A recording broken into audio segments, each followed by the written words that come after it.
अस्सलाम वालेकुम दोस्तों, मैं उमर नवाज़ खान चांडिया। दोस्तों, हमने अंजीर की एयर लेयरिंग की थी, तो देखते हैं इसका क्या रिज़ल्ट निकला है। इसने जड़ें निकाली हैं या नहीं निकाली, तो हम इसे काट रहे हैं। देखते हैं इसका क्या रिज़ल्ट निकलता है। उम्मीद तो है ये कामयाब होगी, क्योंकि इसमें जड़ें निकल आई होंगी। अभी इसको 10 दिन हुए हैं लगाए हुए, तो मैं इसको जल्दी निकाल रहा हूँ क्योंकि इसकी जड़ें जल्दी निकलती हैं। माशाल्लाह दोस्तों, इसकी जड़ें निकल आई हैं। ये माशाल्लाह जड़ें हैं।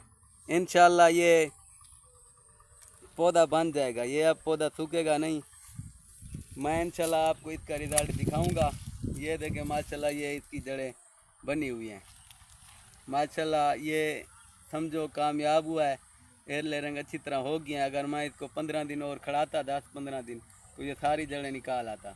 लेकिन अब मौसम ठीक है, इस वजह से हमने अभी इसको लगाना है ताकि ये पौधा बन सके। हमने उधर छापर वगैरह भर दिए मिट्टी के, अब जाके इनको छापरों में लगाएंगे।